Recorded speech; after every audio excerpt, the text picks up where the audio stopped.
Hoy día vamos a hablar, observa, ¿no? Ya, sobre dos microorganismos o dos géneros, ¿sí? Dos géneros, género Bacillus y género Clostridium, ¿ya? Ambos son bacilos gram positivos, ¿sí? Como vemos, Bacillus mide aproximadamente de ancho, ¿sí? De ancho de 1 a 1,5 micras, ¿no? O micrómetros, y de largo mide entre 5 a 8 micrómetros, ¿correcto? Como ven, no presenta flagelos, ¿sí? No presenta flagelos, por lo tanto es inmóvil, ¿sí? Es un microorganismo aeróbico facultativo, ¿sí? En algunos textos ustedes tal vez puedan encontrar que es un aerobio estricto. No, no es aerobio estricto, ¿sí? Es aerobio facultativo. Eh, Formador de espora, como ya vimos al inicio, pero forma esporas no deformantes, ¿no? Aquí aparentemente la célula está normal, pero por dentro se está formando la espora de estos microorganismos, ¿sí? Entonces vamos viendo primero con Bacillus anthracis, ¿sí? Causante del anthrax o carbunco, pero no es el carbunco que nosotros hemos mencionado la semana pasada. ¿Se acuerdan que mencionamos que Staphylococcus aureus también podía producir un carbunco, ¿no? En ese caso, carbunco mencionamos que era la asociación o la agrupación de varios furúnculos, ¿no? ¿No? Para que se produciera lo que es la frunculosis, ¿no? Este es distinto, ¿sí? Este tipo de carbunco es distinto. Entonces, igual, como vemos, son bacilos gram positivos, formadores de esporas centrales. Dice aquí, vamos a ver qué dice nuestro compañero. Ya, claro, Bacillus anthracis es no hemolítico, si tengamos en cuenta, ¿sí? No, es no hemolítico, forma una espora central, no deformante, como ya hemos mencionado, no hemolítico, y dice, ¿no? Sus colonias, ¿no? Las colonias bacterianas, ¿no? De este microorganismo crecen en forma de cabeza de medusa, ¿sí? Nosotros hemos visto, por ejemplo, en los casos anteriores, ¿no? Que se formaban colonias con bordes regulares generalmente, ¿no? En este caso, los bordes que se generan son irregulares y a eso se le denominó, pues, que las colonias crecen tomando forma de cabeza de una medusa, ¿sí? A ver, ¿qué tenemos aquí? ¿Qué dice? Ah, ya. Este microorganismo, ¿sí? Esta bacteria se encuentra en el suelo, ¿sí? Y tiende a afectar principalmente lo que son organismos herbívoros, ¿sí? Pero de manera accidental tiende a afectar al hombre, ¿sí? Entonces, como afecta a animales herbívoros, es más que todo una enfermedad de tipo ocupacional, ¿no? Afecta a personas que trabajen con este tipo de animales, ¿no? Puede afectar, por ejemplo, a la vaca, puede afectar a la oveja, ¿no? Entonces, personas que tengan contacto con estos animales puede provocar la enfermedad, ¿sí? Entonces, como mencionamos, el microorganismo va a formar una espora. La espora se va a formar en condiciones o en presencia de oxígeno, ¿ya? ¿Sí? ¿Quieren participar? No hay problema, no me molesto. Ya, entonces le dije, el microorganismo es aeróbico facultativo, pero cuando las condiciones se tornan inadecuadas, ¿sí? Va a formar su espora. Pero como les mencioné, tiene que haber presencia de oxígeno. Pero eso no significa pues que porque hay oxígeno es un anaeróbico. No, ¿sí? Eso no tiene nada que ver. ¿No? Aquí estamos mencionando que el oxígeno va a facilitar, ¿sí? La formación de esta endospora, pero siempre y cuando las demás condiciones sean inadecuadas, ¿no? Por ejemplo, pues baja concentración de nutrientes, ¿no? Alteración en el pH, todo eso, ¿sí? Y como sabemos, esta espora pues es altamente resistente, ¿sí? Es altamente resistente, ¿no? ¿No? Resiste el calor, ¿no? Resiste el frío, desinfectantes. Entonces, no sé si ustedes habrán leído, ¿no? Si habrán leído el Brooke, Biología de los Microorganismos. Ahí mencionaba, por ejemplo, que cuando destaparon algunas momias que tenían aproximadamente 3000 años de antigüedad, se encontraron esporas de este microorganismo. ¿no? Esporas todavía viables que cuando lo sembraron en el medio cultivo se formó lo que es su célula vegetativa, ¿no? La célula vegetativa, ¿no? Son altamente resistentes estas esporas. Entonces, vamos viendo un poquito su información genética, ¿ya? Presenta pues un cromosoma, ¿no? Estamos hablando del nucleoide, pero en este nucleoide se encuentra solamente la información para el crecimiento del microorganismo, ¿no? O sea, eh, enzimas que van a participar, por ejemplo, en la cadena respiratoria, en lo que es el ciclo de Krebs, ¿no? En la vía glucolítica, pero los factores de virulencia, ¿sí? Los factores de virulencia que codifican para este microorganismo se encuentran en los plásmidos, ¿sí? Tiene dos plásmidos, el plásmido PX01 y el plásmido PX02, ¿ya? El plásmido PX02 presenta tres genes, ¿sí? Presenta tres genes que van a codificar para lo que es la cápsula, ¿sí? Estos genes, vamos a anotarlo, se denominan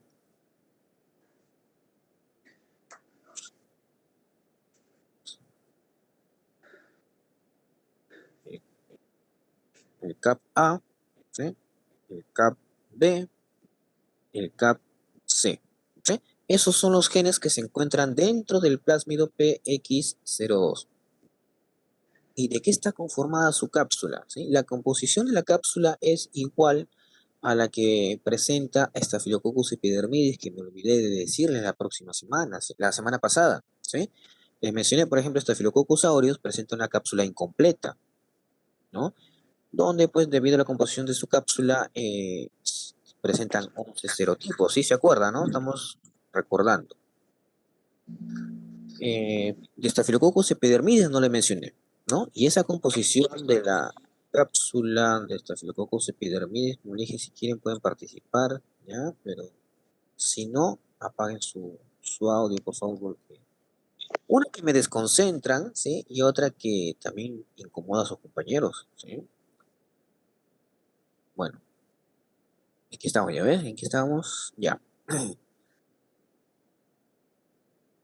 Ya, la composición de la cápsula, ¿no? Está conformada por lo que es ácido polideglutámico, ¿sí? Esa es la composición de la cápsula, ácido polideglutámico, que va a permitir sintetizarse a partir de estos genes mencionados aquí. Y como sabemos, pues la cápsula va a inhibir lo que es el proceso de fagocitosis, ¿ya? Inhibe el proceso de fagocitosis. Pero lo que más nos interesa a nosotros son los genes que se encuentran aquí en este plásmido, en el plásmido PX01. Eh, claro, sí, igual que Staphylococcus epidermidis, ¿sí? Aquí tenemos tres genes también, ¿ya? Vamos a escribirlos. Tenemos el gen PAG-A, el gen CIA y el gen LEF, que cada uno codifica para una determinada, una determinada proteína, ¿no? O un polipéptido, ¿ya? El gen PAG-A codifica para lo que es el antígeno protector, ¿no? Así se denomina el antígeno protector, ¿ya? El CIA codifica para lo que es el factor del edema y el LEF codifica para lo que es el factor letal, ¿ya? Así se denomina, ¿ya? Vamos a escribirlo, ¿sí? El antígeno protector, el factor del edema y el factor letal, ¿sí? El PAG-A, antígeno protector, CIA, factor del edema y LEF, factor letal. Pero estos plásmidos, ¿sí? Estos plásmidos, cuando el microorganismo está en el ambiente, se encuentran inactivos, ¿ya? Hay un gen que está reprimiendo la expresión de estos genes aquí indicados. Tenemos aquí lo que es el gen ATX, ¿sí? Este gen ATX, cuando el microorganismo está en el ambiente, está activo, ¿ya? Este gen ATX va a producir la proteína ATX, que es una proteína inhibitoria que va a inhibir a estos genes, ¿sí? Y por lo tanto no se producen estos factores de virulencia, ¿sí? No se producen. Pero ¿qué pasa cuando el microorganismo llega, ingresa a la persona o a los animales, como mencionamos, ¿no? Van a haber ciertas condiciones que van a provocar que este gen se inhiba, ¿no? Como por ejemplo tenemos la temperatura, ¿no? Temperatura 35, 37 grados centígrados bloquea a este gen, a la TX, ¿no? Concentraciones elevadas de CO2 también bloquean a este gen. Y las concentraciones elevadas también de bicarbonato, ¿no? Se encuentran también bloqueando a este gen.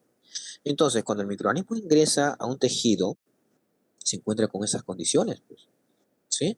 Se bloquea este gen ATX y comienza a expresarse estos genes que van a codificar para estos factores de virulencia, ¿correcto? Ya. Pero si es que el microorganismo, ¿sí? Si es que este Bacillus anthracis sintetizara solamente uno de estos factores de virulencia, ¿sí? Sí, no provoca nada, ¿sí? No le provoca nada. Tiene que estar presente el antígeno protector con el factor del edema o el antígeno protector con el factor letal, ¿sí? Entonces, por ejemplo, cuando esta proteína está solita, se denomina así, factor del edema. Cuando esta proteína está solita, así se denomina factor letal. Pero cuando el antígeno protector, ¿sí? Cuando el antígeno protector se asocia con el factor del edema, todo el compuesto se llama toxina del edema. Cuando el antígeno protector se asocia con el factor letal, se denomina toxina letal. ¿Ya? Bueno, continuemos. Y bueno, acá está. Ya, entonces, el factor del edema, ¿sí? Actúa como una adenilato ciclasa, ¿sí? Actúa como una adenilato ciclasa. ¿Qué va a hacer? Coge ATP y lo convierte en AMP cíclico, ¿ya? Eh, por el aumento del AMP cíclico, sabemos pues que este va a actuar como un segundo mensajero, va a provocar la apertura de canales iónicos y también consigo la salida de agua. Pero como estamos hablando de células, ¿no? Por ejemplo, principalmente a nivel de la piel, ¿no? Porque por traumatismos ingresa el microorganismo, ahí no se va a producir diarrea, pues imposible, ¿no? Similar a lo que vimos en el vibrio cólera, ¿no? Entonces, aquí como está actuando a nivel de la piel, lo que se produce es la formación de un edema, ¿sí? Va a haber una pequeña lesión y en esa lesión, alrededor de esa lesión, se va a generar lo que es un edema, ¿ya? El factor letal, ¿sí? El factor letal, ¿cómo va a actuar este factor letal? Va a inhibir a lo que son las mapsinasas, ¿sí? A ver, yo quiero que recuerden un poquito su bioquímica, yo creo que también se mencionó en biología, ¿ya? ¿Cuál es la función de las mapsinasas? ¿Quién quiere participar?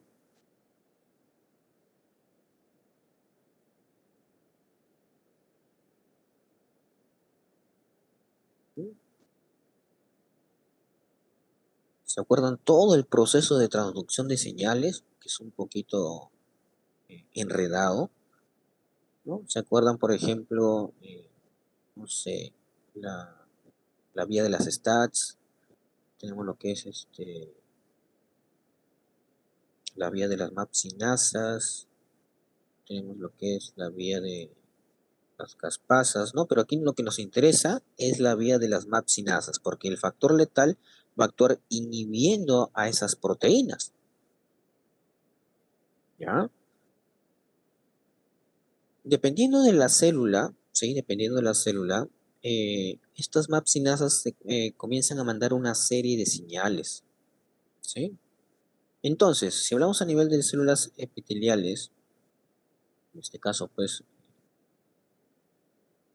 células epidérmicas, ¿no? Porque es ahí donde actúa principalmente, porque está en la zona más expuesta, el cual puede tomar contacto con el microorganismo, eh,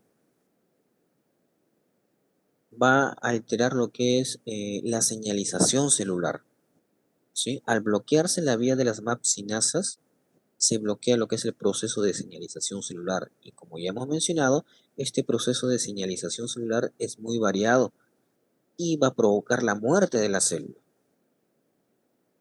¿Ya? Entonces, por el factor del edema se produce edema y por el factor letal se produce muerte celular.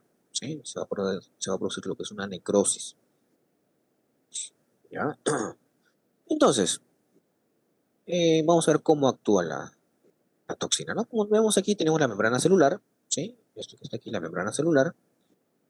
Primero va a participar lo que es el antígeno protector, ¿sí? El antígeno protector se va a insertar en lo que es la membrana celular, ¿no? Pero va a formar un heptámero, varias subunidades, ¿no? En este caso se van a unir 7 subunidades, vamos a ver si es cierto, 1, 2, 3, 4, 5, 6, 7, ahí están las 7, ¿sí? Se van a insertar en la membrana celular. Y conforme se va insertando, se va a acoplar o bien con el factor del edema o bien con el factor letal, ¿sí? Con uno de ellos, no con los dos, ¿ya? Pero como sabemos, pues a nivel de la membrana celular se van a insertar este, varias moléculas de este antígeno protector.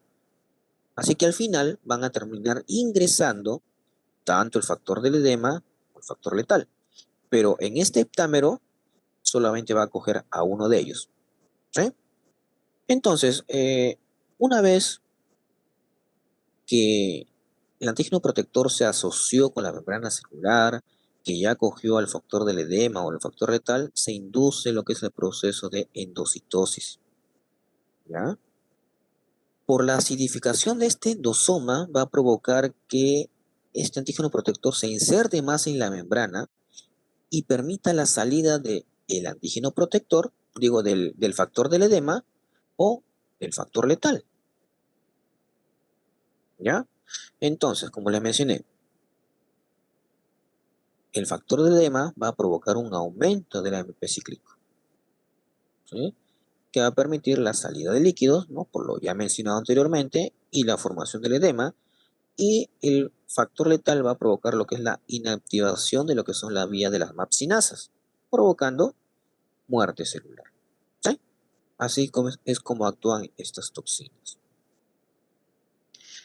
Entonces, a ver, eh, esta enfermedad se puede presentar de tres maneras: en forma de carbunco cutáneo, forma de carbunco gastrointestinal o carbunco pulmonar, ¿sí? O por inhalación. El carbunco cutáneo es la forma más común, ¿sí? Es la que más se presenta. Con eso no quiero decir que haya muchos casos, hay pocos casos, ¿sí? Pero de esos pocos casos, este carbunco cutáneo es la que más se manifiesta, ¿sí? Donde la espora, ¿sí? La espora o la forma vegetativa del microorganismo va a ingresar por alguna microlesión que pueda haber en la piel. Y como les mencioné, va a afectar en lo que son las áreas expuestas, que pueden ser los brazos, la cara, ¿sí? Esas son las zonas que mayormente afectan. Entonces, ingresó la espora, la forma vegetativa a través de esa microlesión. Aquí vamos viendo aquí, ¿ya? Ingresa. Si es que ingresó la espora, tiene que germinar, pues, ¿no? Germina, se forma la forma vegetativa y comienza a producir sus toxinas, ¿no? Y comienza a producirse el daño. Entonces, ¿no? Desde el momento que ingresa el microorganismo hasta que se producen los síntomas, han transcurrido 2 a 5 días, ¿sí? Como vemos aquí, tenemos en algunos casos, ¿no? No es común, tampoco no es común, que algunos microorganismos, que algunos mosquitos, eh, puedan transmitir a través de la picadura, ¿no? No es común, pero puede darse, ¿ya? Entonces,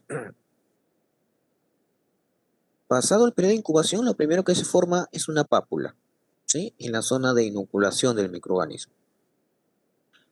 Se forma una pápula, luego se va a formar lo que es un edema, ¿sí? Se comienza a edematizar, y después de 1 a 2 días se comienza a formar lo que es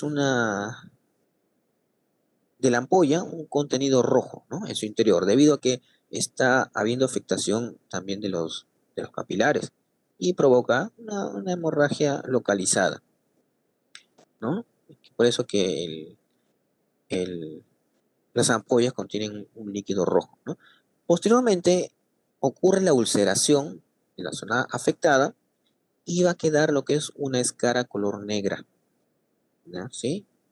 Negra, ¿no? A la cual denominan carbón y de ahí proviene el nombre carbunco, ¿sí? Porque la lesión va a ser de color negra. Bueno, pues,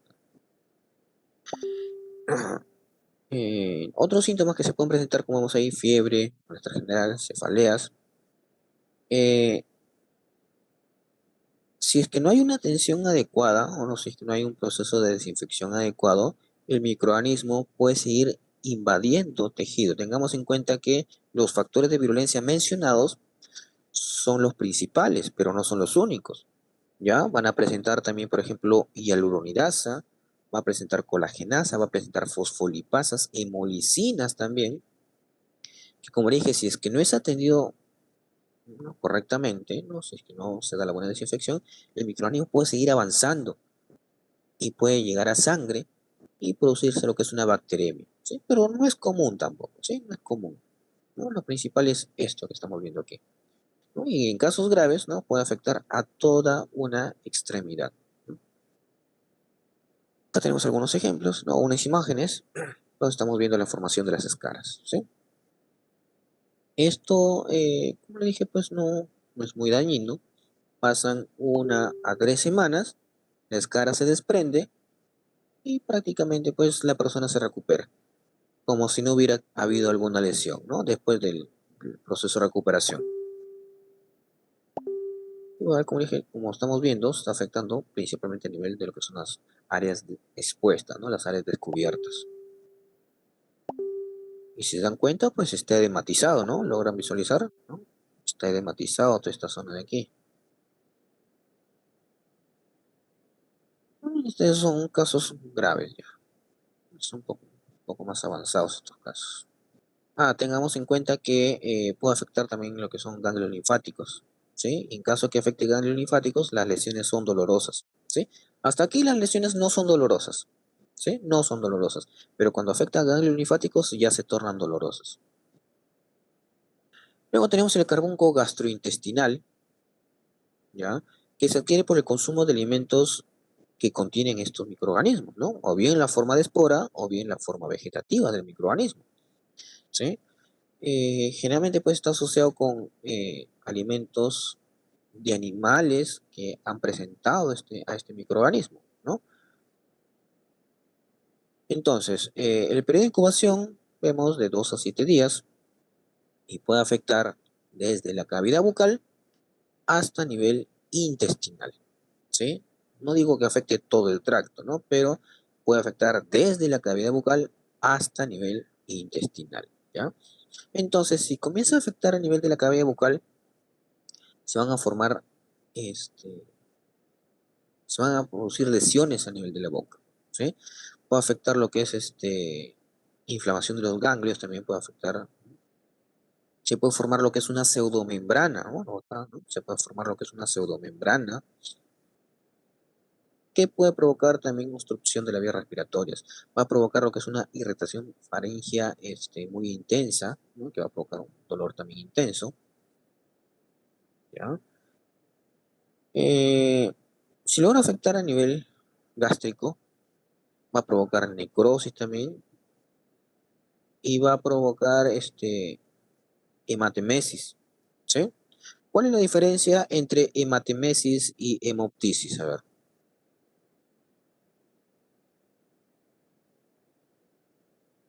¿quién quiere participar?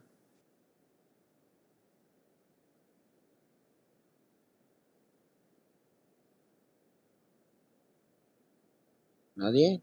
¿Están llevando su patología? ¿Cuál es la diferencia entre hematemesis y hemoptisis?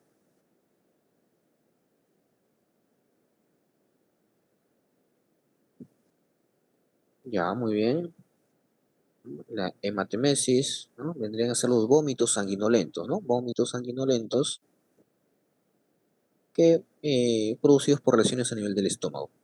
Mientras que la hemoptisis son lesiones pulmonares, por lo cual a través de la expectoración también eliminamos, ¿no?, esputo con sangre, ¿no? En el caso del TBC se puede producir lo que es una hemoptisis, ¿no? Bueno,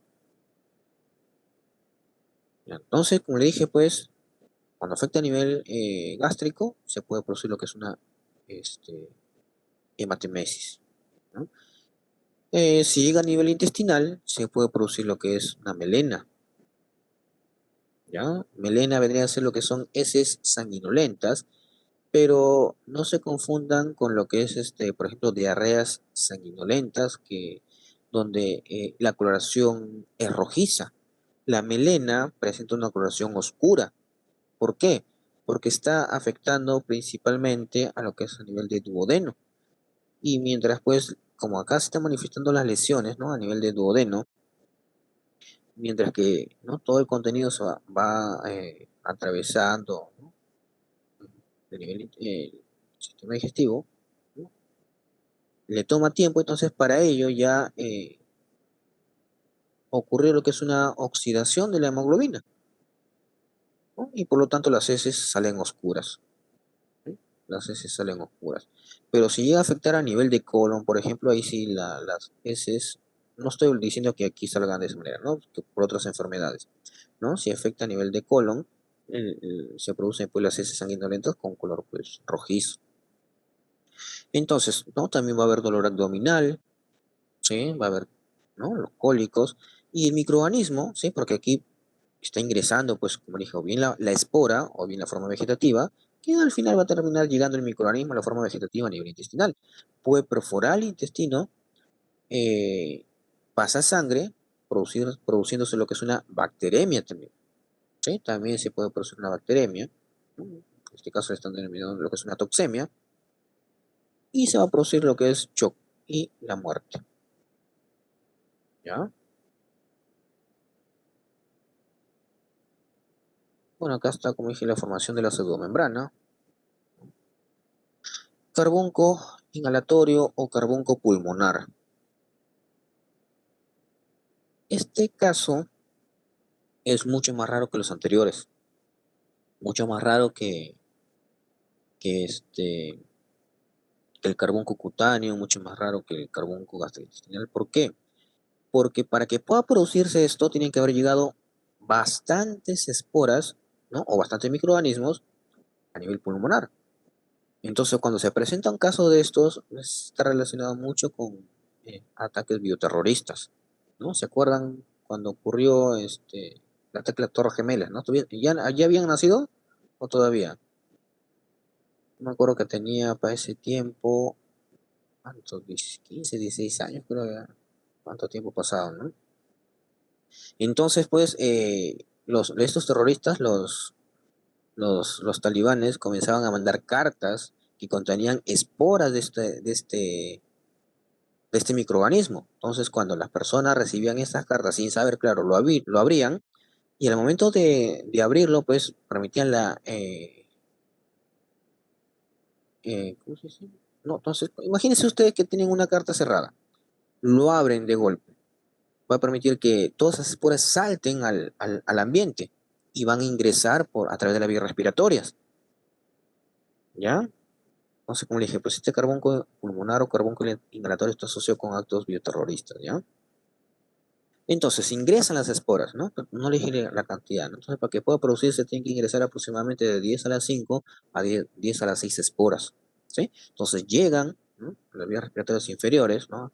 Este, y las esporas, bueno, van a germinar y van a ser captadas por los macrófagos, ¿sí? Los macrófagos del sistema reticuloendotelial, ¿sí? Se encuentran, ¿no?, lo que es a nivel del mediastino, por ejemplo, ¿sí? Lo desplazan ahí los macrófagos, pero estos microorganismos logran resistir este proceso de destrucción por parte de los microorganismos. Lo fagocitan, sí, lo fagocitan. El microorganismo está en el interior del endosoma, sí, ahí se encuentra, pero logra resistir ese proceso de destrucción por parte de las enzimas hidrolíticas, por el estallido respiratorio, el microorganismo comienza a multiplicarse y comienza a producir sus toxinas y provoca la destrucción o la muerte del macrófago, ¿sí? Mm, Entonces, luego que escapa del macrófago, comienza a dañar las áreas aledañas, ¿no? Entonces puede producirse lo que es una hemorragia a nivel del mediastino, ¿sí? Una vez que este microorganismo, ¿no?, escapó, se puede dirigir a lo que son los espacios alveolares, disculpe, al espacio pleural, y también puede provocar lo que es un derrame, ¿no? Derrame pleural, y también fuga de los microorganismos hacia la circulación. Y una vez que está pues en circulación, puede dirigirse hacia lo que es a nivel gastrointestinal, ¿no?, a través de la circulación, o puede dirigirse a lo que es sistema nervioso central, ¿ya? Pero vamos viendo pues en este caso los síntomas que se presentan en la fase pulmonar, ¿ya? Se puede producir fiebre, escalofríos, tos secas, dolor substernal, disnea, náuseas y vómitos, ¿sí? En este caso se puede producir lo que es la hemoptisis que hemos mencionado, ¿sí? Hemoptisis. Eh, Cuando el microorganismo llega a lo que es el sistema nervioso central, ¿no? Llega a través de lo que son llega a las meninges, va a provocar un proceso inflamatorio, donde van a llegar ahí los neutrófilos, los macrófagos, y al tratar de destruir el microorganismo, comienzan a secretar sus proteínas, ¿no? Sus enzimas, sus hidrolasas.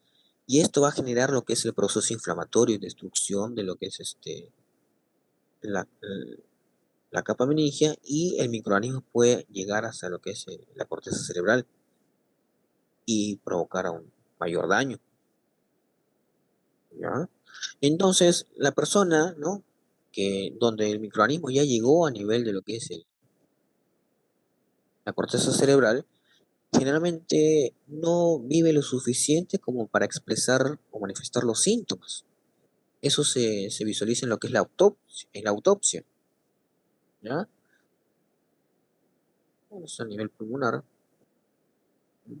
Y esto es en el caso de una meningitis causada por este microorganismo, ¿no? Entonces, para ello, pues la persona ya murió. Bueno, me refiero pues que ya murió antes de desarrollar los síntomas, ¿no? Bueno, esto es un resumen de lo que ocurre, ¿no?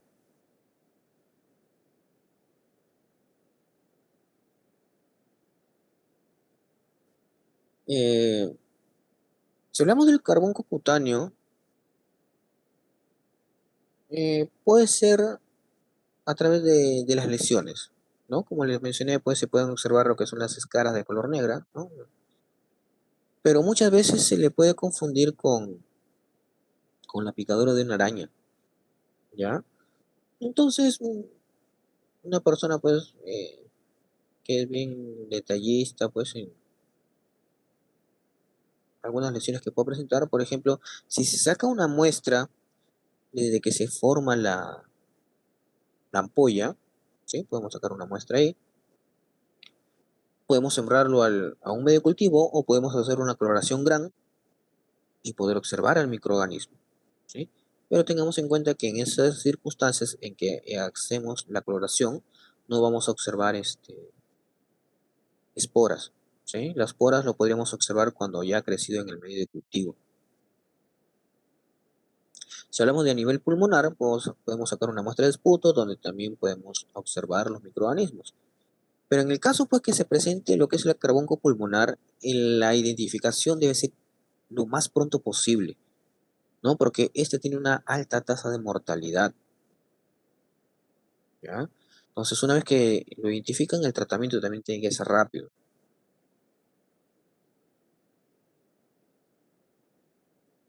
Bueno, como le dije, pues puede ser a través de la coloración o sembrar en medio de cultivo.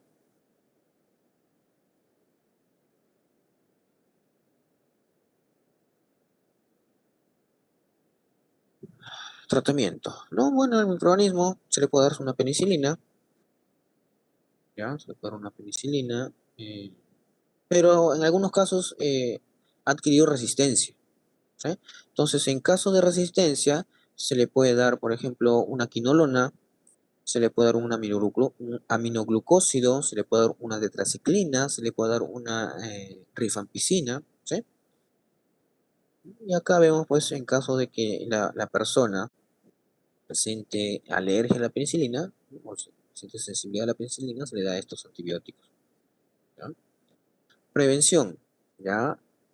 Hay una vacuna, ¿ya? Pero debido a que este microorganismo no es frecuente, la vacuna está limitada, uno, para los animales, ¿sí? Para los animales herbívoros, porque ellos son los que generalmente, pues, les afecta y, pues, es por ellos que nos podemos infectar nosotros, es que se les puede dar a los animales, ¿ya? A estos herbívoros. Y también la vacuna se les da a las personas que se encuentran en la zona endémica, ¿sí? En zonas endémicas, pues, se puede utilizar lo que es esta vacuna.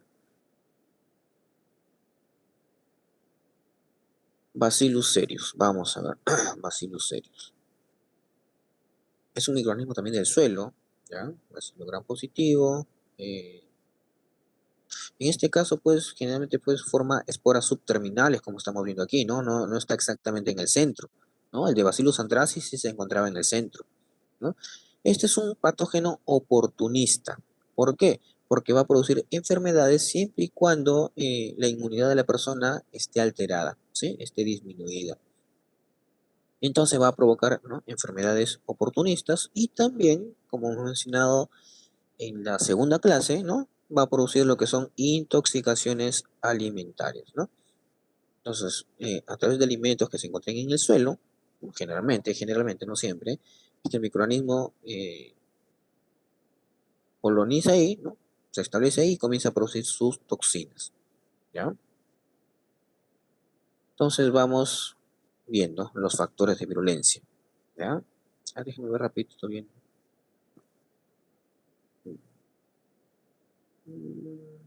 Primero aquí, ¿ya? Primero aquí. Debido a lo que es la intoxicación alimentaria, ¿ya? El microorganismo produce esta gastroenteritis o puede producirlo en dos etapas, ¿sí? En dos etapas. En la forma, eh, ¿cómo se dice? Una forma temprana, ¿sí? Puede ser en la forma temprana y en la forma tardía.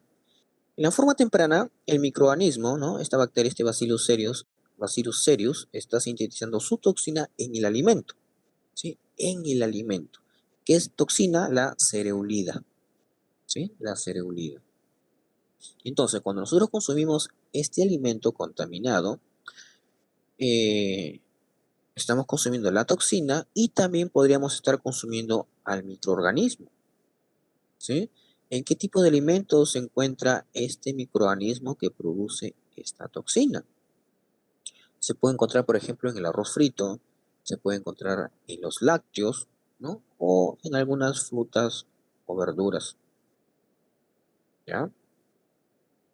Primero, hay varias cepas de este Bacillus cereus, ¿sí?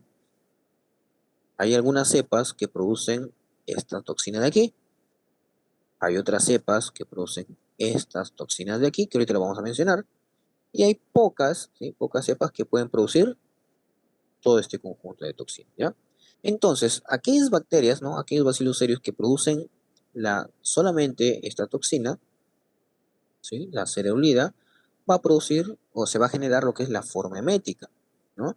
Que significa que solamente va a producir náuseas y vómitos, ¿sí? Entonces, consumimos el alimento contaminado que contiene esta toxina y probablemente también al microorganismo, ¿ya?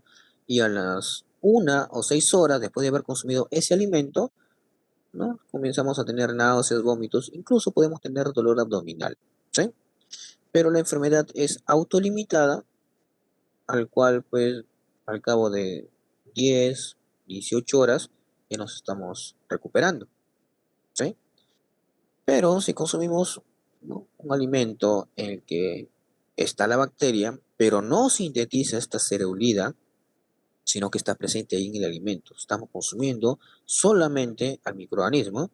Y cuando el microorganismo llega a nivel intestinal, recién ahí comienza a producir estas toxinas de aquí. Y se va a producir lo que es la forma diarregénica. ¿Sí? Entonces tenemos la hemolicina BL, que va a alisar pues, eritrocitos. Tenemos la enterotoxina hemolítica, que va a formar poros, ¿sí? Va a formar poros a nivel de las células intestinales. Tenemos la enterotoxina y la citotoxina acá, ¿sí? Que son sintetizadas, como le dije, a nivel intestinal. ¿Y qué se va a generar? Diarreas, pues, ¿no? Se va a provocar diarreas acuosas, se puede provocar dolor abdominal, náuseas, malestar general, ¿sí? Por esta forma de aquí, ¿sí? Por esta forma de regénica. Pero ¿al cuánto tiempo? ¿No? Porque la forma emética se producía de 1 a 6 horas, ¿no? Después de haber consumido el alimento. Aquí demora un poquito más. ¿Por qué? Porque tuvimos que consumir primero el microorganismo pues multiplicarse en el intestinal y sintetizar sus toxinas. Entonces, la forma de regénica manifiesta sus síntomas alrededor de 8 a 12 horas después de haber consumido el alimento. ¿Sí? Y se producen los síntomas que ya hemos mencionado. Y en el caso de que los microorganismos, ¿no? de estas cepas que produzcan todas estas toxinas, entonces igual van a producir náuseas, vómitos, dolor abdominal, diarreas, ¿no? Todo van a producir eso, ¿no? Igual en las formas o en los tiempos mencionados, ¿no? De 1 a 6 horas para la forma emética y de 8 a 12 horas en la forma diarregénica, ¿sí? Eh, al ser una enfermedad autolimitada, tampoco requiere uso de antibióticos, ¿no? Antibióticos no es necesario porque el microorganismo posteriormente va a ser eliminado por la respuesta inmunológica, ¿ya? Pero sí lo que vamos a necesitar va a ser la reposición de líquidos, ¿sí? Porque estamos perdiendo líquidos, aquí sí va a ser necesario. Entonces, estos factores de violencia que estamos observando aquí son eh, o van a participar en las enfermedades oportunistas que les mencioné, ¿sí? Estos no participan en lo que es la intoxicación alimentaria, ¿sí? Estos no. Estos solamente son para las enfermedades oportunistas.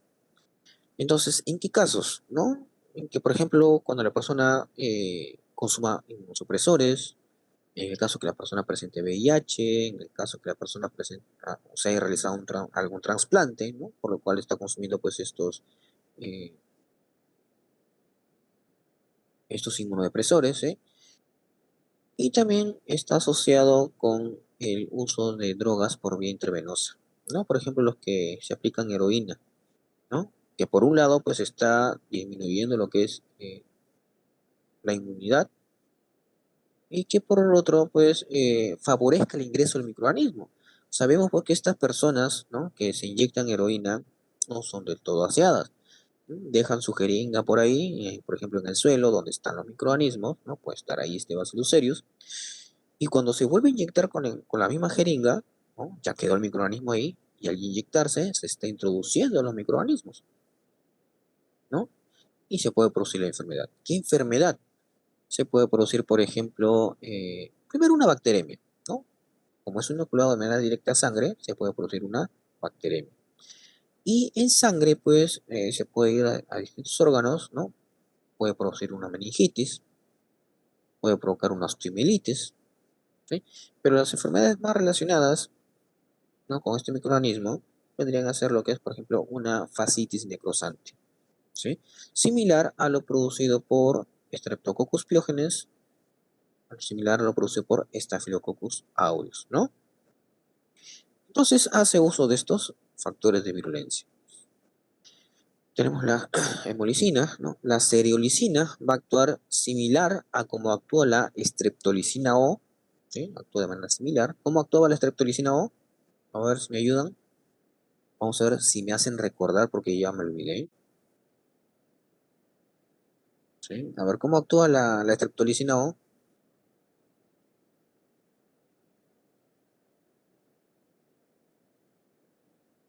¿Se lo olvidaron? Segunda clase. Claro, es antigénica, pero ¿cómo actúa? ¿Qué va a degradar? ¿Qué parte de la membrana celular va a degradar?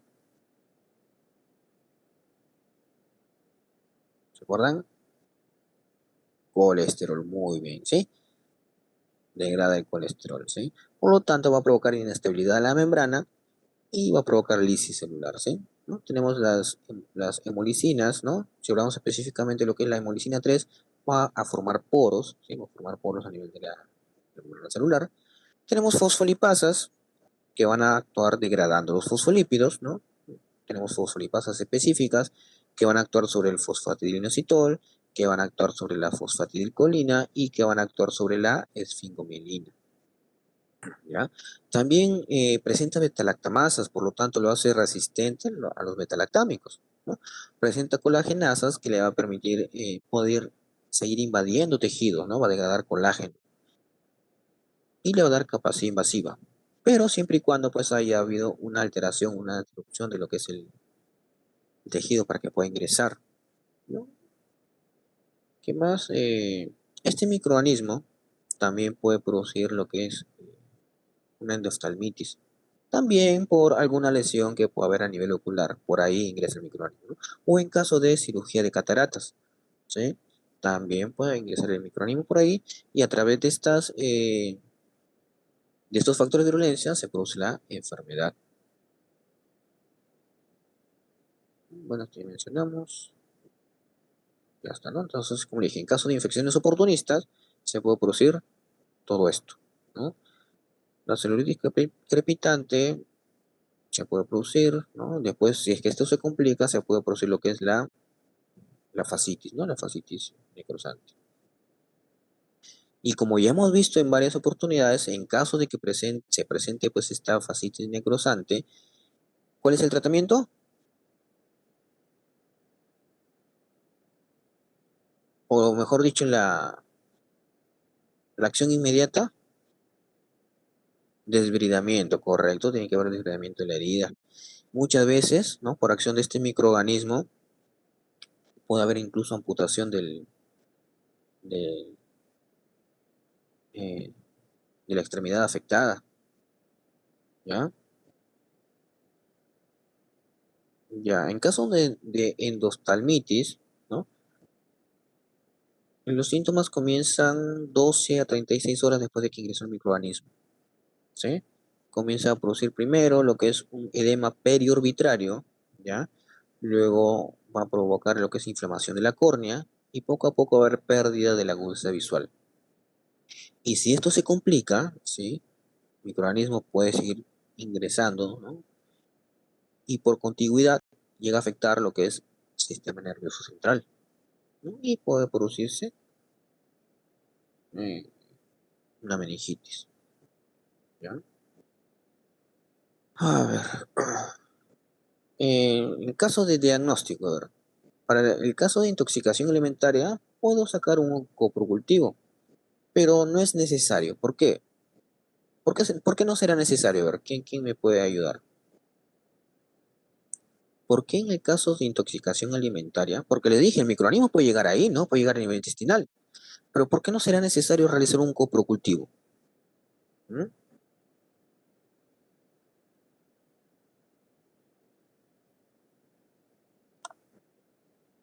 ¿Nadie?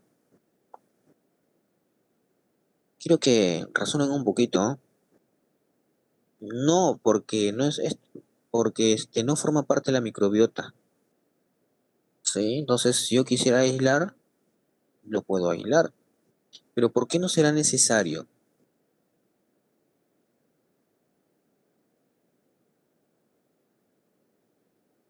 A ver, les digo, ¿por qué cuánto tiempo demora en que crezcan los microorganismos, ¿no? En un medio de cultivo?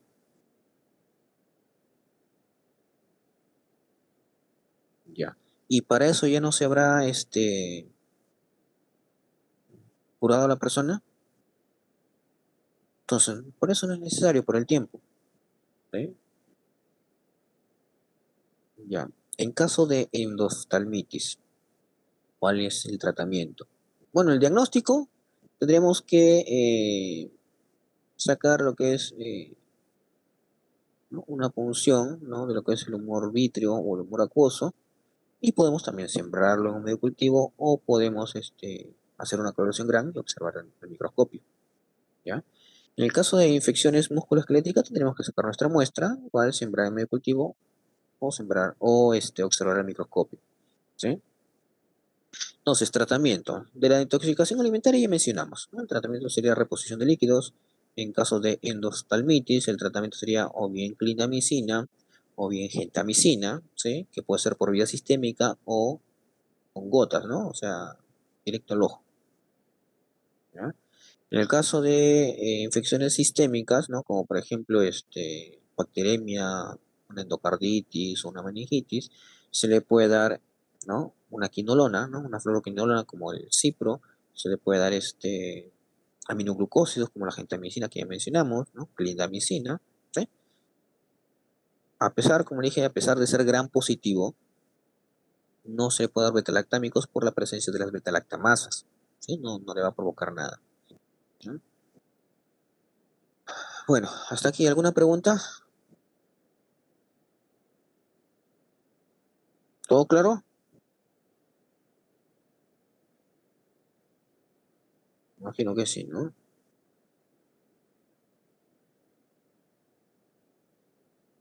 Bueno, vamos a continuar.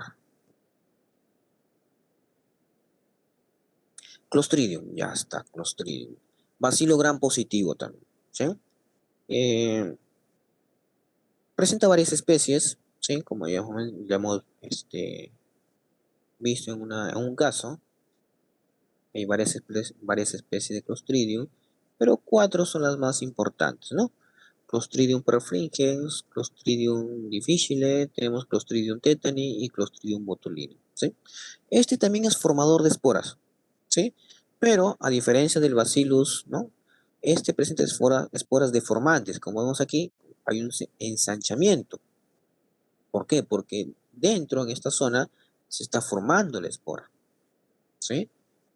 Y dependiendo, pues, de la especie, eh, es que vamos a poder identificar a través de la posición, a través de dónde se encuentra esta espora, ¿no? Puede ser terminal, puede ser subterminal o puede ser central, ¿no? Pero tengamos en cuenta que es deformante. Otra característica es que, como vemos, no presentan flagelos, a excepción de una, ¿sí? Clostridium perfringens sí presenta flagelos, ¿ya? Además, otra característica es que este es anaeróbico estricto, a excepción de Clostridium perfringens, que es anaeróbico facultativo, ¿ya? Entonces vamos viendo Clostridium tetani, ¿ya? Clostridium tetani. ¿Cómo va a producir el tétanos? ¿No? Que es va a producir una parálisis espástica que va a provocar contracciones, ¿no? En este caso estamos viendo lo que es el arqueamiento del cuerpo, y a esto se le denomina lo que es el opistótono, ¿sí? Esto es el opistótono, que va a provocar pues dolores intensos en la persona, ¿ya? Causada por una toxina, ¿no? Lo que es la tetanospasmina, ¿ya? La tetanospasmina. Clostridium tetani sintetiza dos tipos de toxina principales, ¿ah? Porque hay otras. La tetanospasmina y la tetanolicina, ¿sí? Tetanospasmina y tetanolicina. El microorganismo se encuentra en el suelo, ¿no? En el ambiente. Y a través de lesiones profundas también, puede provocar la enfermedad, ¿sí? Y en el ambiente lo vamos a encontrar en forma de esporas, ¿sí? ¿Por qué? Porque está expuesta al oxígeno, pues, ¿no? Y al ser anaeróbico, esto le va a permitir la síntesis de, este- de esta, de esta espora. Ya, a ver, ¿no? Como decíamos en una oportunidad, tampoco no tiene capacidad invasiva, ¿sí? No tiene capacidad invasiva, ¿ya? No tiene los factores de virulencia necesarios para que pueda seguir invadiendo, ¿no? Pero por la diseminación de su toxina, sí pues, puede provocar enfermedades sistémicas, ¿sí? Por la toxina, no en sí por el microorganismo. A ver, entonces su toxina, tetanospasmina y tetanolicina. La tetanolicina, como su nombre lo indica, va a provocar lisis, ¿sí? Va a provocar alteraciones de la membrana celular y va a provocar lisis de eritrocitos, de leucocitos y de células cercanas a la bacteria, ¿ya? Mientras que la tetanospasmina es la toxina tetánica, ¿sí? Esta es la toxina tetánica. Déjenme ver rapidito qué más tengo por aquí. No, ya, entonces vamos viendo por acá, ¿ya? Entonces, a través de una lesión profunda, ¿sí? A través de una lesión profunda, el microorganismo ingresa, se va generando las condiciones anaeróbicas para la germinación de la espora, y una vez que el microorganismo germinó, comienza a producir sus toxinas, ¿sí? Entonces, la tetanospasmina, que es la de mayor importancia en este caso, va a tomar contacto con lo que son las uniones neuromusculares de la persona, ¿sí? Va a ingresar por un proceso de endocitosis y una vez que está dentro de estas neuronas motoras, ¿sí? Neuronas motoras, realiza lo que es un transporte centrípeto, o sea, se va dirigiendo hacia lo que es el sistema nervioso central, ¿ya? A través de lo que es el transporte retrógrado axonal. Y una vez que llega hacia lo que es el sistema nervioso central, se libera de la neurona motora, ¿ya? Y va a tomar contacto con lo que son las neuronas inhibitorias. Tengamos en cuenta que esta tetanospasmina es una toxina de tipo AB, ¿sí? Es una toxina de tipo AB, conformada por lo que es una subunidad mayor y una subunidad menor. La subunidad mayor es la que se une al receptor y la subunidad menor es la que va a provocar la enfermedad, ¿ya? En una ocasión creo que tocamos un caso sobre esto. ¿Cómo actuaba la tetanospasmina? Alguien lo mencionó en ese caso.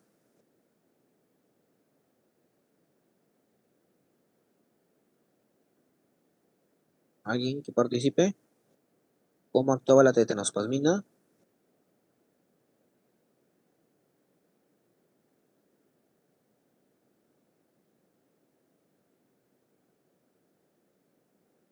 ¿Nada?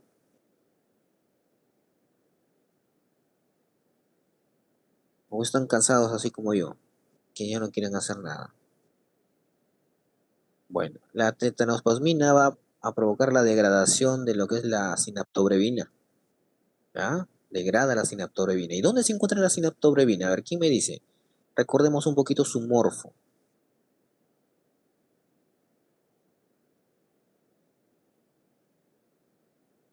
¿Ah? ¿Ah? Vamos a ver. A ver, a ver, a ver. ¿Dónde se encuentra la sinaptobrevina?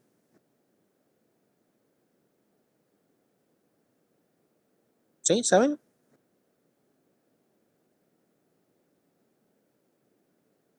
Ya, pero ¿a qué nivel? Tanto se encuentra en la neurona motora como en la neurona inhibitoria, ¿sí? En ambos tipos de neuronas, ¿ya? Entonces vamos viendo, ¿ya? Sí, se encuentran en las vesículas sinápticas, ¿ya? Muy bien, muy bien, ¿ya? Entonces,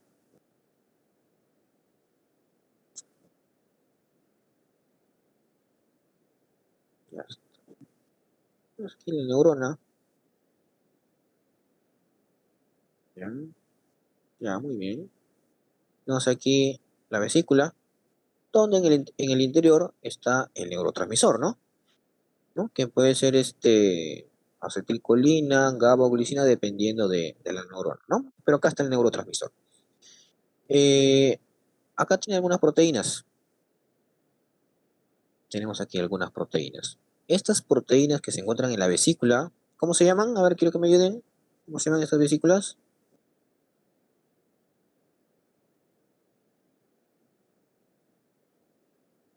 Digo, las vesículas no. ¿Cómo se llaman las proteínas que se encuentran en la vesícula?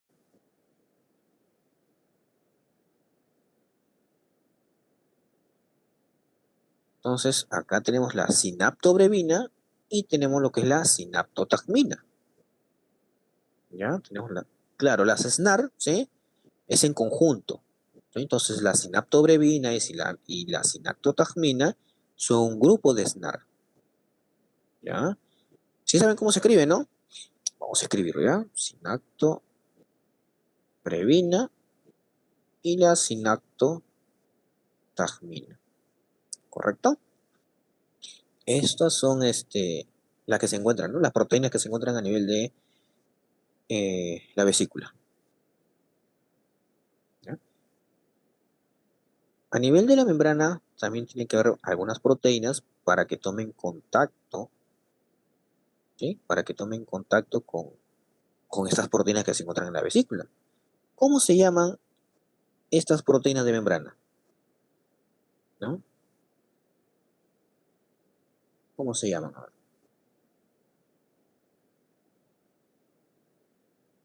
Ya, una es la sintaxina, ¿ya? Tenemos la sintaxina. Y la otra es la SNAP25, ¿sí? Entonces, la sinactotajmina, ¿sí? O sea, cuando comienza a aumentar la concentración de calcio intracelular, ¿sí? ¿No? Sabemos pues que se mandan señales, se dan la apertura de los canales de calcio, ingresa calcio, se comienza a mandar señales intracelulares adicionales que va a provocar que la vesícula, ¿no? A través de lo que es el citoesqueleto, se vaya dirigiendo hacia la membrana, ¿sí? Entonces, la sinactotajmina se va a enlazar con la sintaxina y la sinaptobrevina se va a enlazar con la SNAP25, ¿sí? Vamos a ver. Entonces, por acá tenemos ya la vesícula que ya se enlazó con estas proteínas y actúa la sinaptoficina, ¿sí? La sinaptoficina va a provocar la fusión entre ambas membranas, ¿sí? Y a su vez la liberación del contenido, ¿correcto?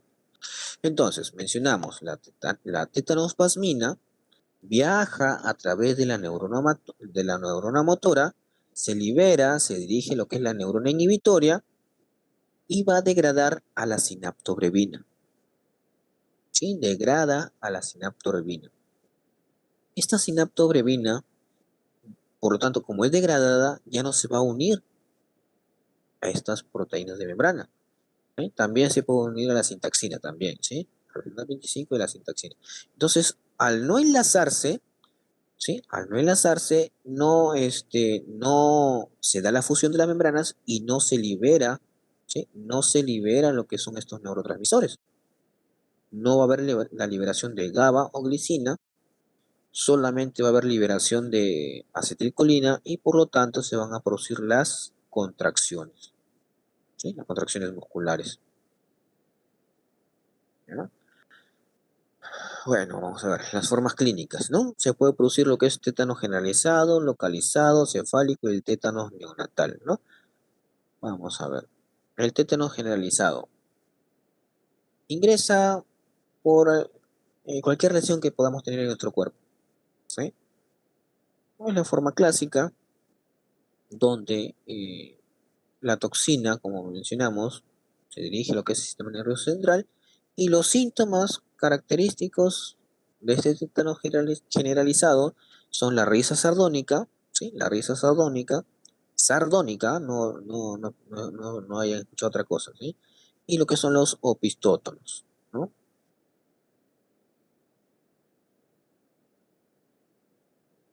También se produce lo que es el trismo, ¿sí? El trismo también que vendría a ser lo que es contracción a nivel de los músculos de la mandíbula. Va a haber fiebre, ¿no? Claro que sí, va a haber fiebre, malestar general, ¿ya? Y si es que tiene efecto, ¿no? Si es que la toxina llega a afectar lo que es las vías respiratorias, como les mencioné en una ocasión, se puede producir lo que es una insuficiencia respiratoria, ¿no? Se puede producir lo que es un tétano localizado también, ¿no? El tétano localizado, donde los síntomas se van a manifestar en lo que es la zona afectada, solamente en la zona afectada. ¿Ya? Entonces, acá como vemos la lesión, por ahí ingresó el microorganismo, no hubo el aseo adecuado, se produjo su toxina, pero el efecto fue en la zona de inoculación. ¿Por qué? Porque al parecer ya hubo una respuesta previa ante esta toxina. Puede ser que la persona pues se haya vacunado, por lo tanto ya presenta anticuerpo contra la toxina y no se va a diseminar, pues, ¿no? Solamente a nivel local. ¿Qué se va a producir? Parálisis, ¿sí? Parálisis, contracciones, ¿sí? Contracciones a nivel de la zona afectada, ¿ya? Tenemos lo que es el tétano cefálico, que se va a producir por el ingreso del microorganismo a través de alguna lesión que pueda haber tenido en la cabeza, ¿sí? Donde la toxina va a afectar a lo que son los músculos eh, de los nervios craneales, ¿sí? Los músculos asociados con los nervios craneales.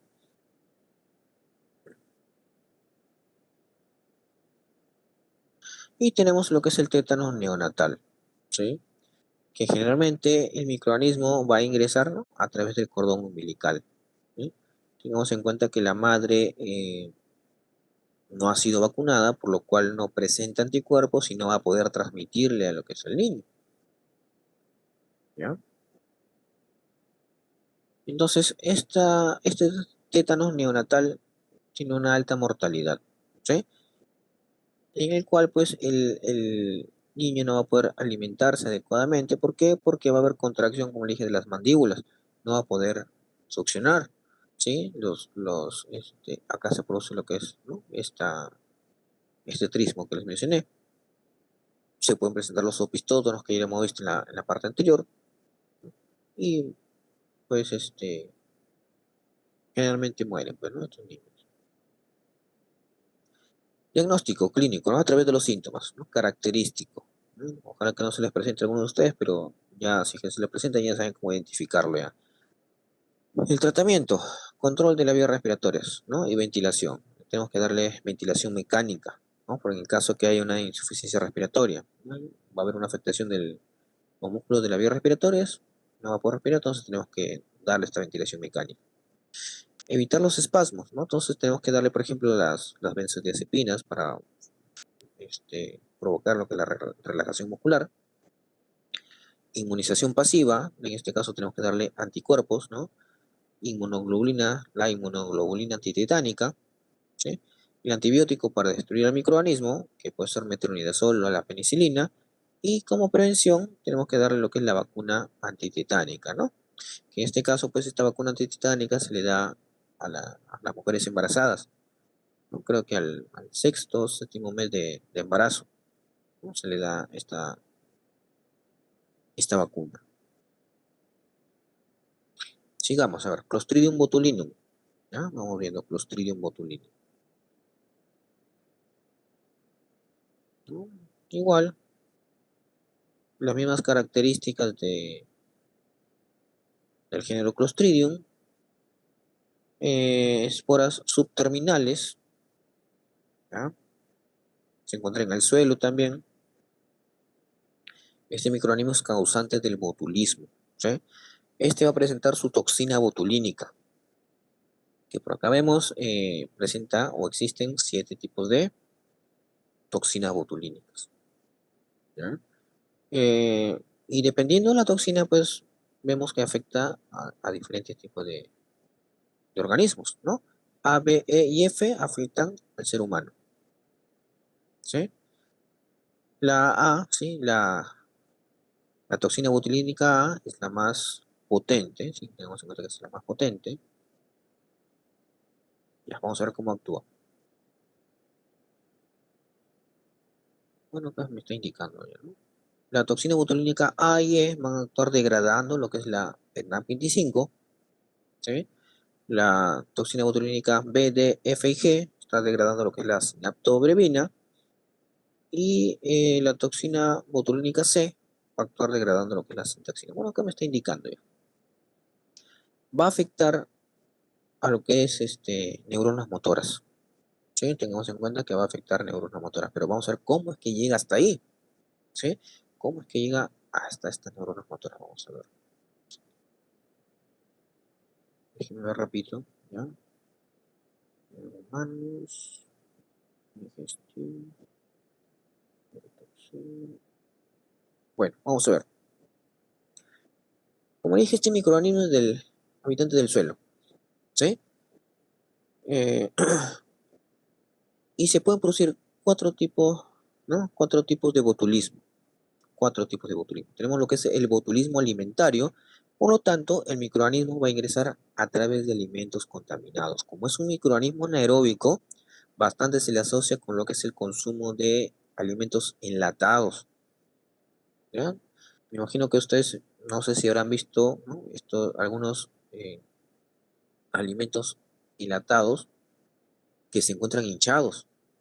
No sé si habrán logrado visualizar. Entonces, cuando estos alimentos enlatados se encuentran hinchados, significa que hay producción de gas.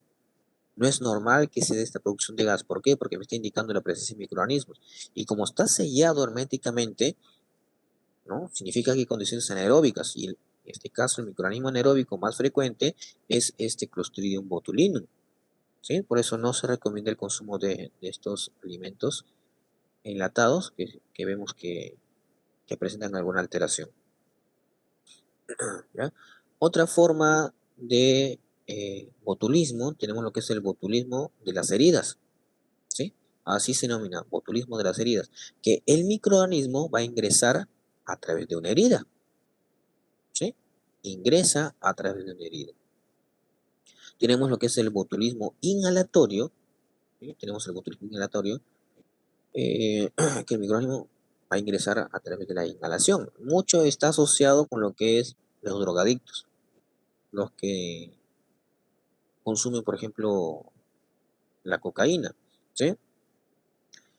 Sí saben qué es, ¿no? No digo que lo hayan utilizado, pero sí saben qué es. Entonces, ¿cuántas veces, no? Ustedes han visto en las películas, ¿no? Que forman, ¿no? Líneas de esta droga.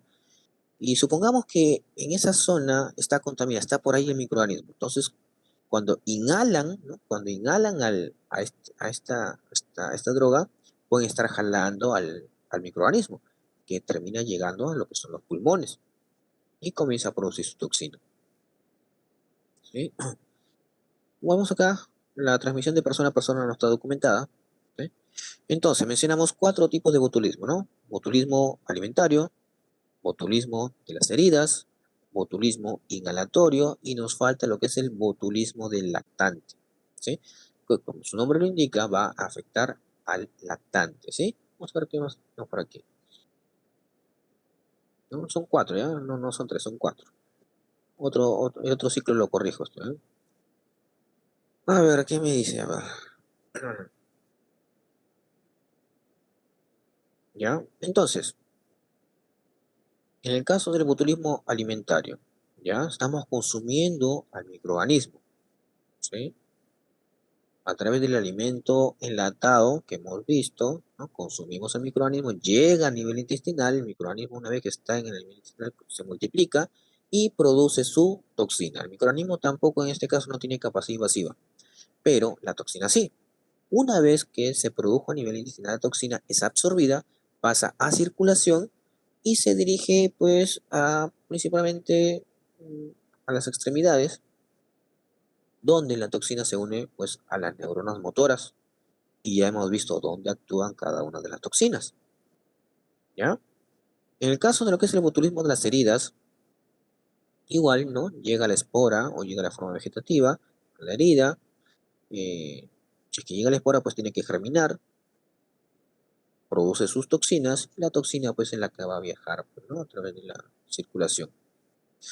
En el caso del botulismo de lactante, mucho está asociado con lo que es el consumo de miel, ¿no? Ustedes, por ejemplo, han visto cómo se produce la miel, ¿no? Donde pues hay granjas, ¿cómo se denomina? Granjas, tiene su nombre, ¿no? Pero de las abejas, ¿no? Granjas, no me acuerdo, ¿no? Pero ya. Entonces, claro, granjas, claro, la apicultura es el hecho de cultivar abejas, ¿no? Pero, ¿cómo se llama esto? Tiene un nombre, granjas, no sé qué ya, pero donde se siembran estas abejas, o donde se cultivan estas abejas, está la intemperie. Entonces, los microorganismos pueden caer a esta miel y muchas personas, ¿no? En vez de azúcar, ¿no? En vez de un edulcorante, utilizan miel. En el caso de los niños, se les da pues su leche con miel. Y como en estos niños recién se está desarrollando lo que es su microbiota, entonces cuando ingresa este Bacillus cereus, Clostridium botulinum, va a colonizar fácilmente. Pero al igual que en el caso del botulismo alimentario, el microorganismo no va a provocar daños, no el efecto de la toxina. Pero para ello tiene que multiplicarse primero, ¿no? Se multiplica, eh, produce su toxina, también se absorbe a nivel intestinal, pasa a circulación y se dirige a distintas partes, ¿no? Principalmente como dije a nivel de extremidades. Y en el caso del botulismo inhalatorio, igual, ¿no? El microorganismo llega a nivel pulmonar, este, se comienza a multiplicar, produce su toxina y la toxina igual atraviesa lo que es ¿cómo se llama? El espacio pleural y puede pasar a circulación, ¿ya? Bueno, esto ya vimos, un asociado con lo que es el zumo de miel, ¿no?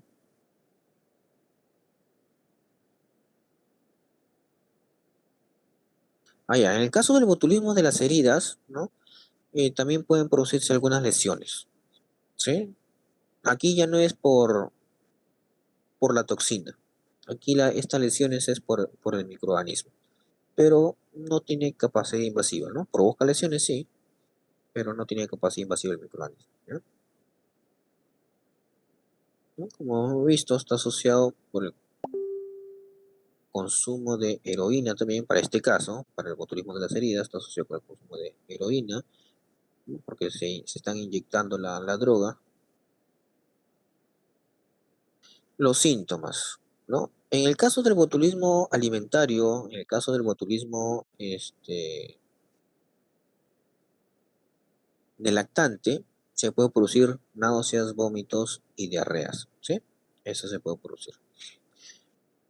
Puede haber doble visión. Si es que llega a afectar a las vías respiratorias, como le dije, el microorganismo, la toxina muchas veces pasa a circulación y se dirige a distintas partes del cuerpo, puede llegar a lo que son las vías respiratorias. Entonces, si llega a las vías respiratorias, puede provocar, bueno, ¿no? Dificultad, ¿no? O parálisis de los músculos respiratorios y puede provocar insuficiencia respiratoria, ¿sí?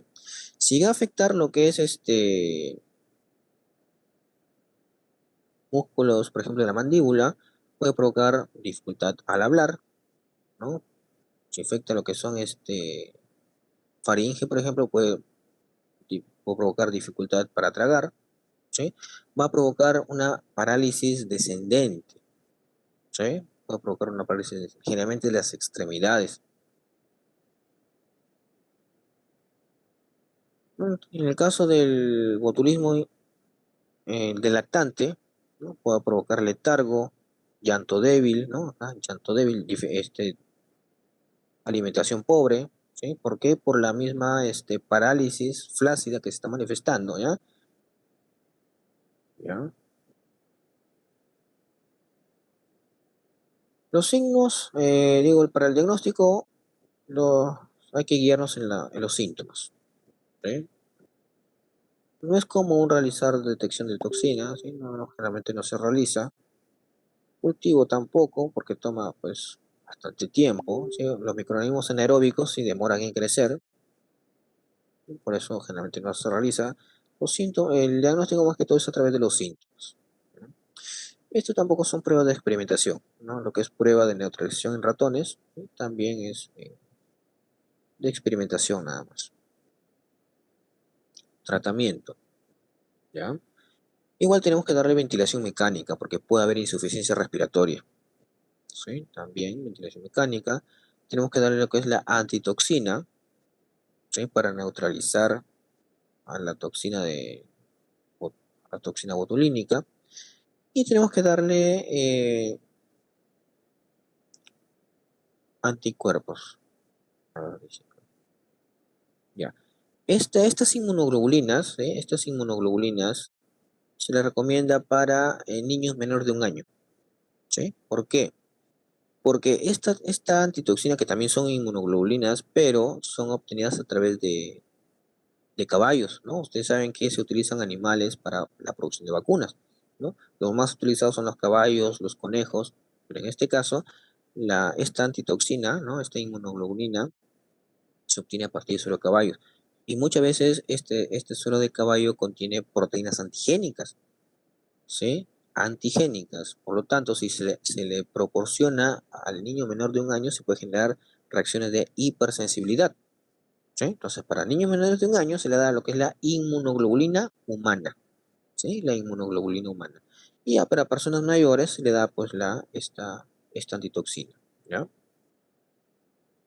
Bueno, Clostridium difficile ya hemos hablado, ¿sí? Ya hemos hablado sobre este microorganismo. Por la acción de la toxina A, la toxina B, ¿no? Está asociado con lo que es uso de antibióticos y lo que es estancia intrahospitalaria prolongada también.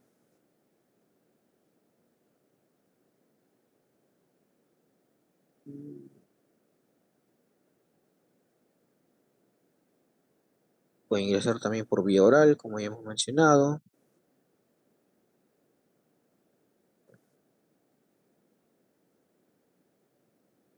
Factores de riesgo también ya lo hemos mencionado. Sí, prácticamente esto ya lo hemos hablado ya. La patogénesis también ya le hemos hablado, ¿no? Como es que la toxina A, la toxina B ingresa por endocitosis, se libera del endosoma, va a provocar inactivación de las proteínas Rho de unión a GTP, provocando una alteración a nivel del citoesqueleto, por lo cual las células comienzan a desprenderse de las demás células, no va a haber absorción de nutrientes, se da un proceso de necrosis y eh, se comienzan a formar lo que son las pseudomembranas, ¿no? Acá tenemos, ¿no? Esto es una mucosa normal y aquí mostramos las placas amarillentas, producto de las toxinas, ¿no? Y en caso, pues, de daño extenso, como vemos aquí, provocan esta necrosis. A ver, los síntomas ya hemos mencionado también, pues, ¿no? Generalmente son diarreas, que en algunos casos pueden presentar guerras sanguinolentas, ¿sí? La formación de la pseudomembrana.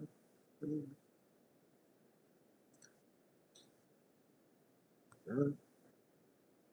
¿No? Entonces, para el diagnóstico, como también ya mencionamos, se hace la determinación de las toxinas, ¿no? Aquí no se hace cultivo, ¿no? Se determina lo que son las toxinas, ¿no? A través de lo que es el enzima inmunoanálisis, principalmente, o a través de la prueba de la toxicidad, que también ya lo han mencionado ustedes. Antibióticos, ¿se acuerdan? Metronidazol y vancomicina, ¿sí? De preferencia, ¿no? Metronidazol y vancomicina. Clostridium perfringens también ya lo hemos mencionado. ¿Sí? Como usted hemos tocado Clostridium perfringens, ¿no? ¿O me estoy confundiendo con el otro grupo?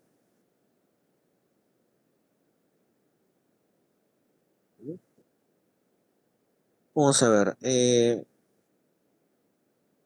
Este microorganismo, esta bacteria, se caracteriza porque cuando se siembra en medio de cultivo en agar sangre, van a formar un doble halo de hemólisis, ¿ya? Un doble halo de hemólisis, ¿sí? La parte interna corresponde a una beta hemólisis y la parte externa corresponde para una alfa hemólisis, ¿sí? Aquí no se observa como tal, pero tengan en cuenta eso, ¿sí? El halo de hemólisis interno es de tipo beta y el externo, creo que sí se visualiza algo, ¿no? Por ejemplo, aquí, mira, esta es la colonia, ¿sí? Esta es la colonia, esto sería el halo de beta hemólisis, y ven esta zona de aquí, ya se correspondería para el halo de alfa hemólisis, ¿ya?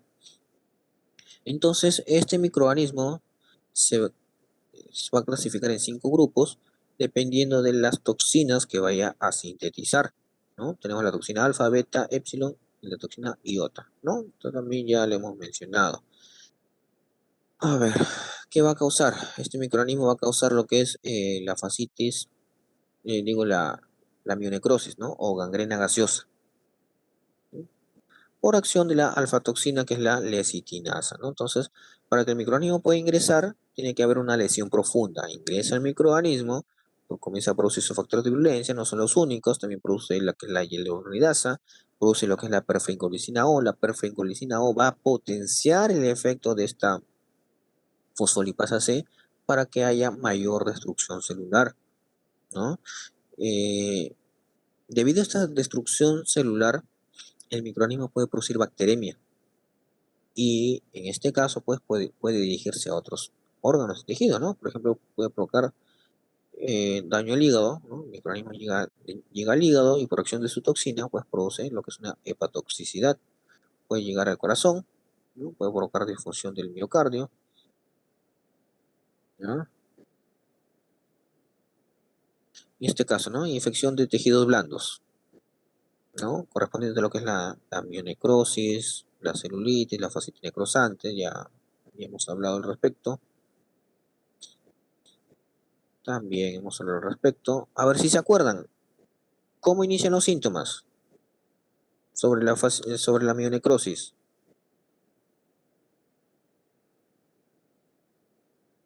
¿Se acuerdan?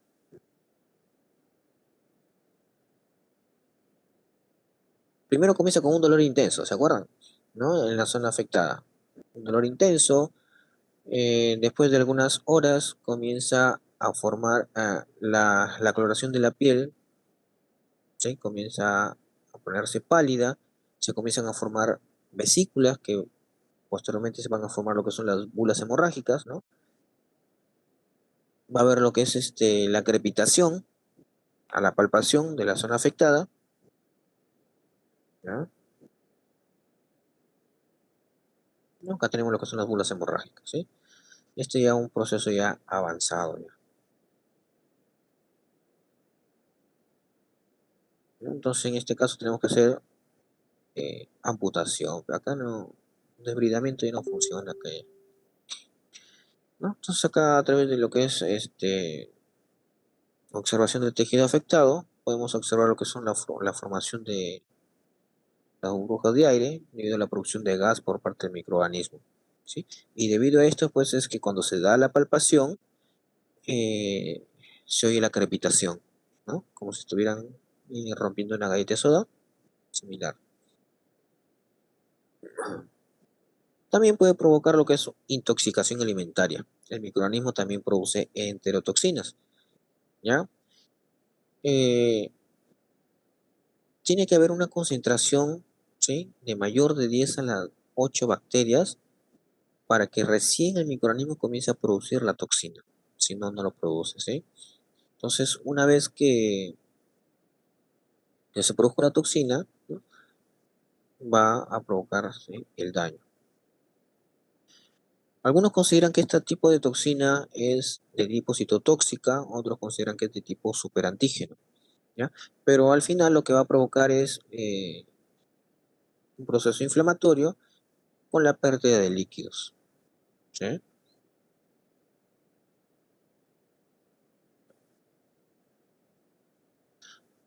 Ya, el periodo de incubación para lo que es la intoxicación alimentaria por este microorganismo es de 12 a 15 horas, ¿sí? Es el periodo de incubación.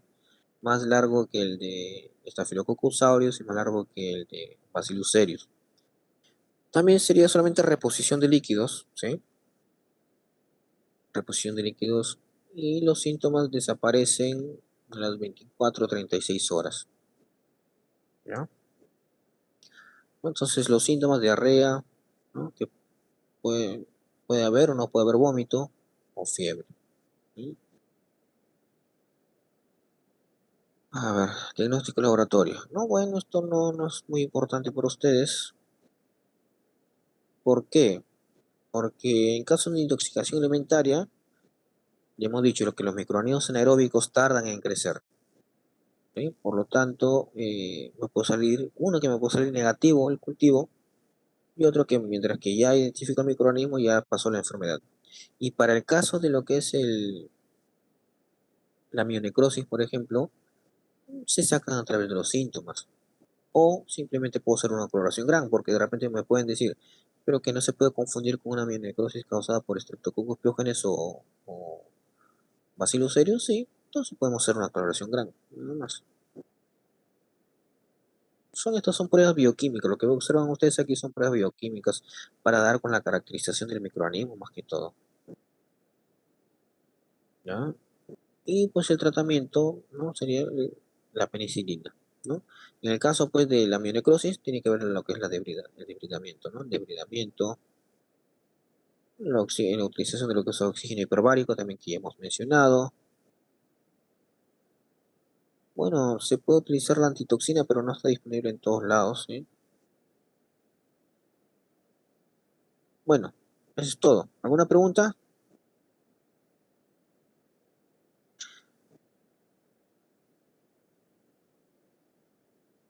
¿Nada? ¿Seguros? ¿Ya nos podemos ir a descansar? Ah, vamos a leer lista. Sí, no es.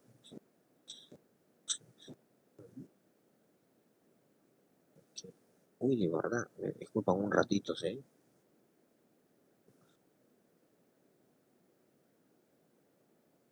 Uy, ya fui. Tenía que marcar mi salida, pero ya no importa, ya fue. Estamos aquí, ¿no?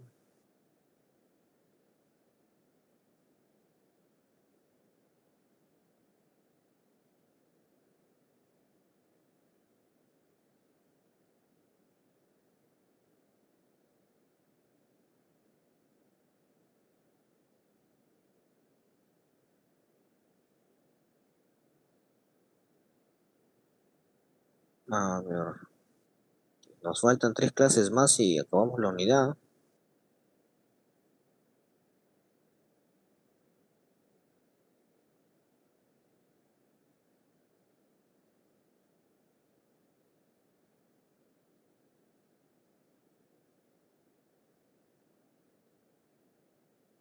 A ver, Andrade Delgado. Presente, doctor. Ya. Ángela Silva. Presente, doctor. Arbulú Lozano. Presente, doctor. Ya. Ávila Costa. Ávila Costa. ¿No hay? Ay. Ávila Alvarado. Presente, doctor. Ya. Bedón. Ya está, Bedón por ahí. Bedón no participa, después sus demás compañeros ni participan. Ya. Cabanillas, Aranguitia. Presente, doctor. Ya. Calderón de la Cruz. Presente, doctor. Ya. Cayegna Cano. Presente, doctor. Creo que el único Campos alumno Angulo. que fue a la clase de nosotros.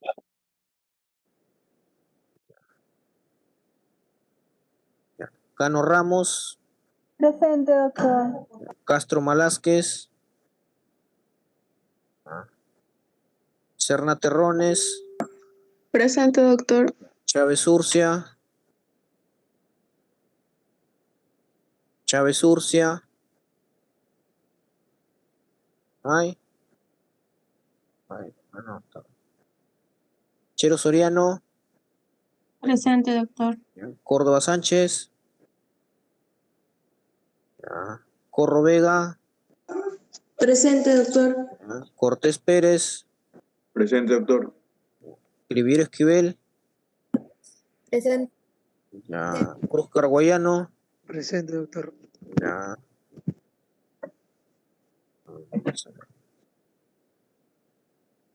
Chávez. Bueno, vamos a considerarle. No importa. A ver, ¿qué más? Espinosa Tantarico. Presente, doctor. Ya. Fernández García. Presente, doctor. Ya. Galvez Arquero. Presente, doctor. Ya. Ganosa León. Presente, doctor. Gurrionero Pinedo. Presente, doctor. Ya. Ibáñez González. Presente, doctor. Ya. Lázaro Loyola. Presente, doctor. León Flores. Ya. León Guevara. Presente, doctor. Ya. Leonardo Cuentas. Presente, doctor. Ya. Llamo Gavino. Presente, doctor. Loaiza Bulnes. Presente, doctor. Ya. Loyola Pascual. Ya. Pusieron. Ah, ya está. Ya, bueno. Presente, doctor. Ya. Mantilla de Gregori. Mantilla de Gregori.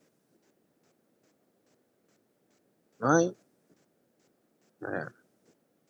Mendoza Quijano. Presente, doctor. Ya. Morales Vázquez. Ya. Nina Quispe Salvatierra. Presente, doctor. Ya. Pando Uceda. Presente, doctor. Ya. Paredes Milla. Presente, doctor. Pichén Cisneros. Presente, doctor. Ya. Quijano Paredes. Presente, doctor. Ya. Ramírez Villavicencio. Ya. Rodríguez Alfaro. Ya. Rojas Medina. Presente, doctor. Ya. Rosales Elis. Presente, doctor. Ya. Sánchez Narro. Presente, doctor. Ya. Yaguaná Mozanapón. Yaguaná. Ya. A ver, antes que se vayan. Vamos a ver.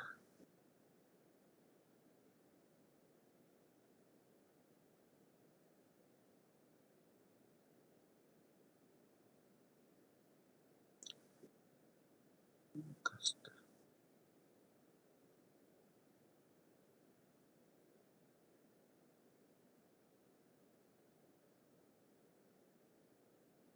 Ah, no la llamé. A ver, vamos a ver ya. Ah, faltó una más. Ya. Zamora, bueno, ya respondió ya. Ya está.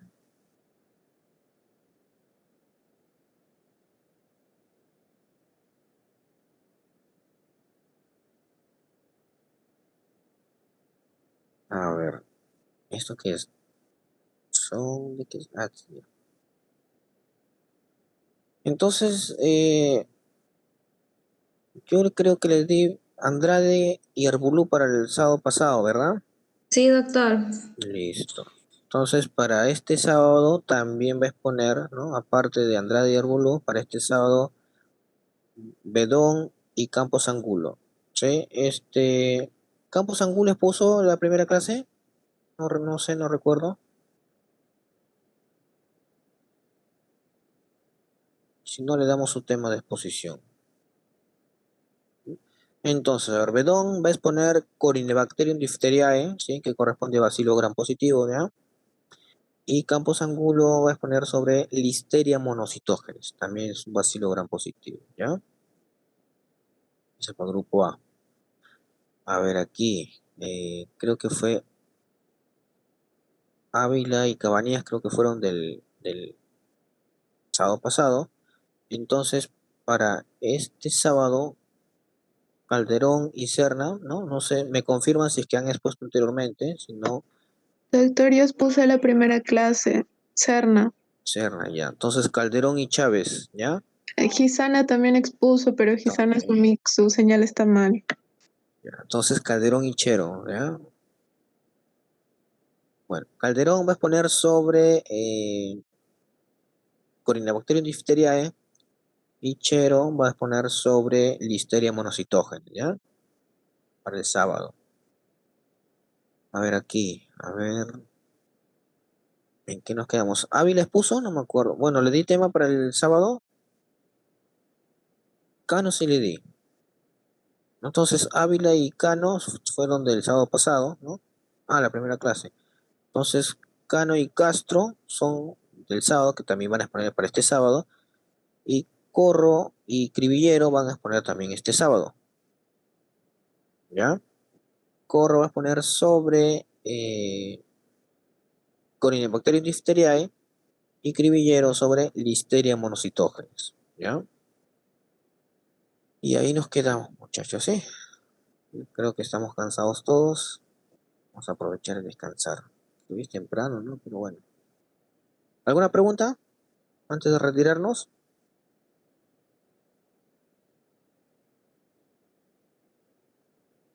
Ah, Doctor, bueno. disculpe, ¿esta Sí, semana se va a hacer infografía o no?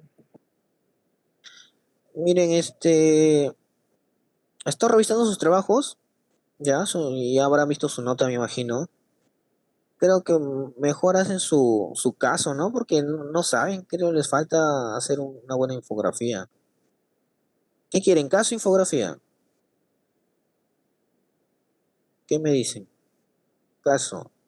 Ya, entonces este, voy a cambiar la tarea entonces, ¿ya? Ya más tarde lo cambio, entonces pero ya voy a subir un caso, ¿ya?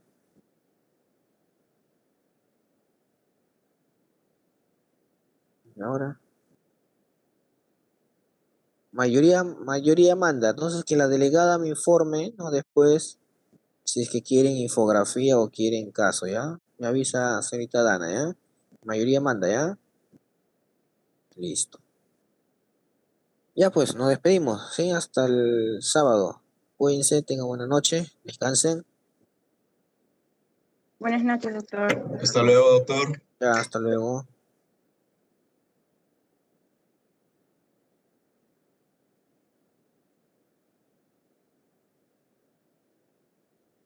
Muita comida da cocina, velho.